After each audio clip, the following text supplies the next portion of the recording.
Olá! Segunda aula de eletroquímica e na aula de hoje vamos falar sobre um conceito muito útil, potencial padrão de redução.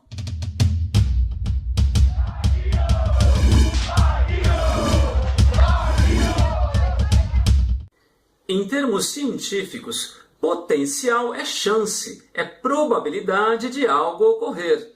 Dessa forma, portanto, o potencial padrão de redução, ou E0, pode ser entendido como uma quantificação da tendência de determinada reação ocorrer no sentido da redução. Esses valores são muito importantes, pois permitem a previsão da espontaneidade de uma reação de óxido-redução e também, vamos ver bastante na aula de hoje, o cálculo da diferença de potencial padrão de uma pilha. Agora, como toda medida científica, ela não é absoluta, ela está em relação a um padrão, que nesse caso é o eletrodo padrão de hidrogênio, que estabelece potencial de 0 volts para a reação de redução dos íons hidrogênio. Vamos lá, a equação aí na lousa. 2H+, ou seja, os íons que caracterizam ácidos diarrênios, mais 2 elétrons, formando gás hidrogênio, possuem um potencial de 0 volts. É um valor arbitrário, obviamente, mas esse é o padrão. Se analisarmos essa reação no sentido oposto, ou seja, a oxidação do gás hidrogênio em íons H+, mais elétrons, ela também vai ter um potencial de 0 volts. Agora, como que podemos montar um eletrodo que não possui nenhum metal? Vamos a um esquema bem simples então. Está aparecendo na lousa como que um becker, um frasco aí de vidro. Mergulhado nesse becker, vejam que existe um tubo com uma saída lateral à esquerda. Essa saída justamente é para que seja injetado gás hidrogênio a 1 atmosfera de pressão, condição padrão. Dê uma olhadinha lá embaixo, existe uma barra metálica ligada a um fio, tudo isso aí de platina. Então temos o eletrodo de platina. E esse eletrodo está mergulhado numa solução 1 mol por litro de íons H+. De forma que sempre existe a possibilidade, conforme está aparecendo num zoom aí à direita, dos íons H+, receberem os elétrons que estão chegando e se transformarem em gás hidrogênio, ou seja, sofrerem redução, como também existe a chance contrária, do gás hidrogênio deixar o elétron nessa placa de platina, se transformando em íons H+, oxidação. O que ocorre é que quando montarmos uma pilha em uma semicela, colocarmos então um eletrodo padrão de hidrogênio, tanto vai poder ocorrer a oxidação do metal que compõe a outra semicela dessa pilha, como a redução. Vamos lá, uma tabelinha bem simples para entendermos um pouco melhor isso.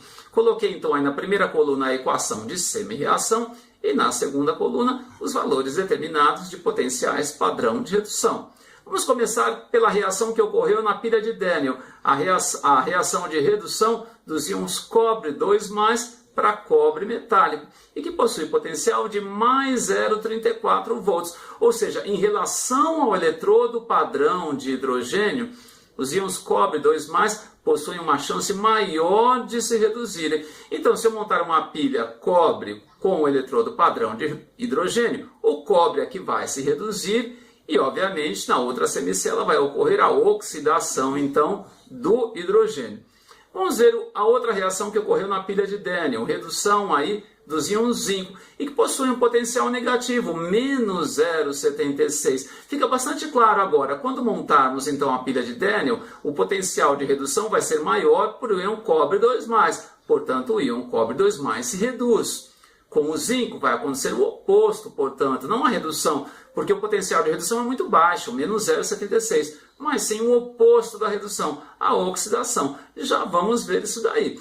Vamos seguir aí colocando mais um outro metal, potencial padrão de redução dos íons alumínio 3+, menor até que do zinco. Então vejam, eletroquimicamente falando, posso dizer que o alumínio é menos nobre que o zinco. Alguns autores não gostam muito desse conceito de nobreza, mas eu já percebi que ajudam bastante o aluno na hora de entender a formação das pilhas, então. Mais um exemplozinho, magnésio 2+, reduzindo em magnésio 0, tem um potencial baixíssimo, menos 2,38, daí ser muito utilizado como metal de sacrifício, ou seja, se eu colocar uma pecinha de magnésio, uma peça metálica, enquanto todo o magnésio não tivesse oxidado, essa peça metálica não vai se oxidar.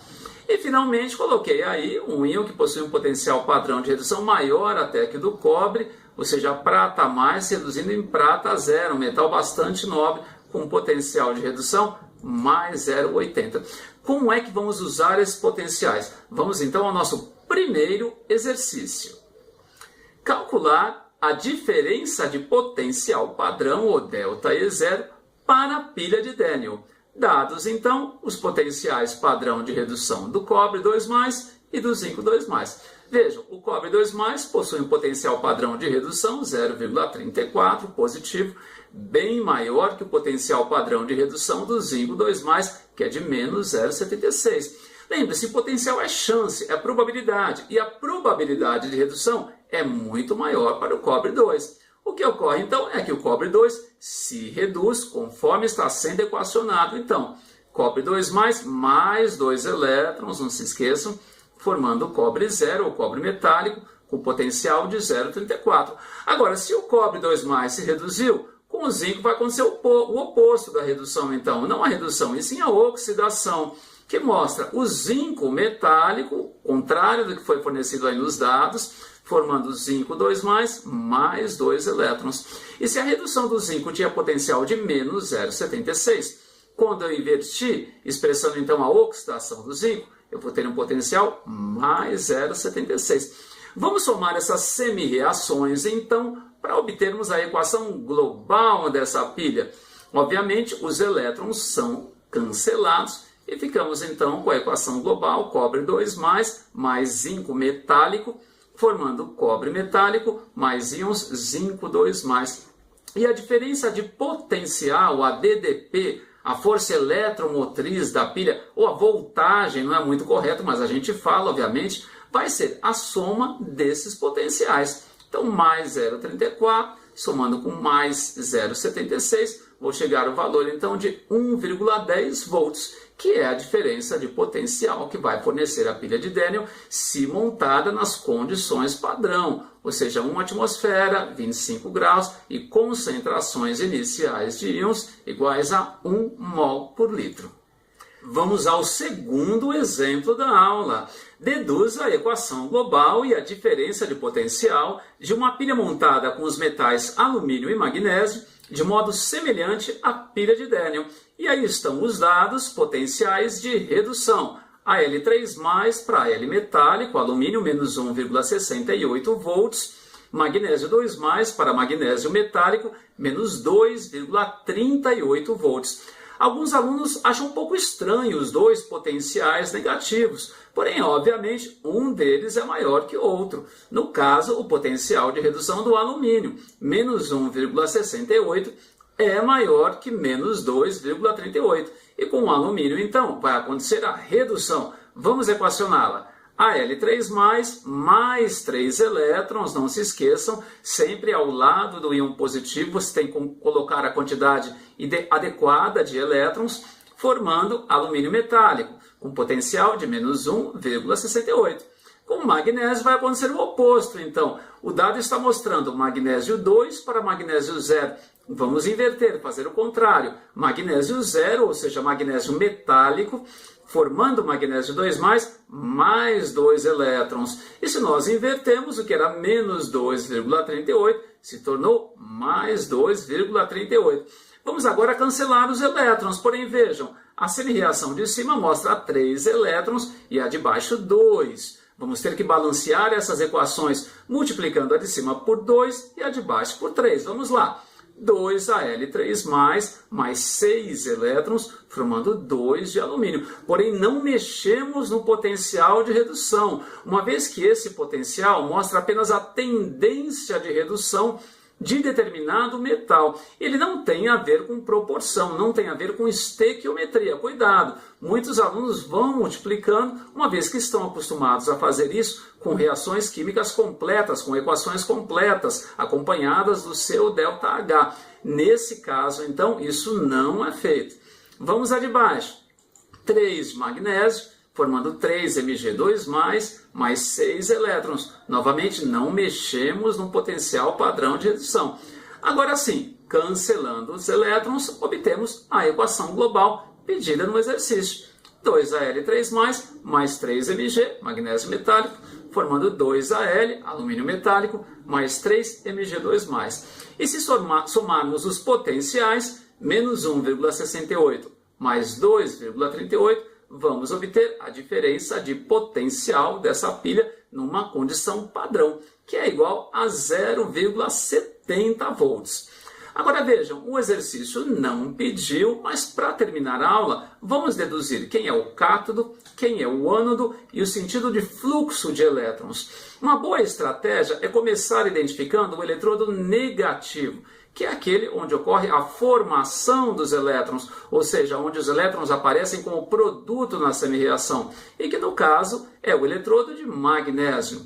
Quando os elétrons aparecem como reagentes, ou seja, antes da seta, esse é o eletrodo, então, positivo. No caso, o eletrodo do alumínio, que vai atrair os elétrons que foram formados no magnésio para poder acontecer a redução dos íons Al3+.